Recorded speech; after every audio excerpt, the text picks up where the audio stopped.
At narito naman po ang ating ulat panahon. Pumasok na po kaninang madaling araw sa Philippine Area of Responsibility o PAR ang bagyong Marce na nasa kategoryang tropical storm. Patuloy po ito sa paglakas habang nag-iipon ng tubig sa ibabaw ng karagatan sa Bicol Region.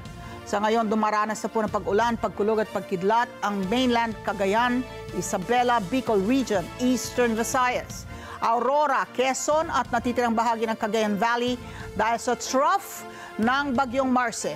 Huling namataan ang bagyo sa layong 740 kilometers east ng Virac, Catanduanes at nasa coordinates na 13.1 degrees north at 131 degrees east. Taglay ng bagyo lakas ng hangin na 85 kilometers bawat oras at bugsong umaabot po sa 105 kilometers kada oras. Kumikilos ang bagyo pakanluran, hilagang kanluran sa bilis na 30 kilometers per hour. Kung hindi magbabagong direksyon at bilis, bukas ay nasa 790 kilometers east na ito ng Infanta, Quezon, ang sentro ng bagyo.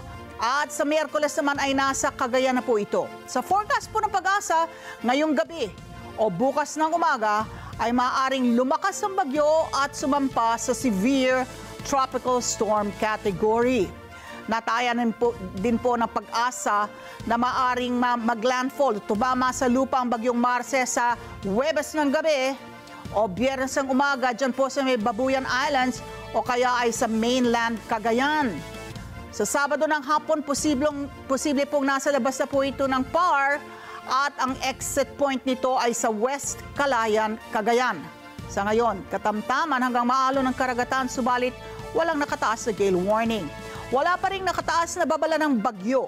Dahil sa bagyo at dahil po rito, na-enhance o napalakas nito ang northeasterly wind flow sa Batanes at Babuyan Island. Habang localized thunderstorm naman ang sanhi na madagli ang pag-ulan sa Metro Manila at natitirang bahagi ng bansa. Maraming salamat sa inyo pong pagsubaybay sa Mata ng Agila Primetime. Para malaman ang matatag, matapang at matapat na mga balita, i-follow lamang at mag-subscribe sa AtNet25 TV.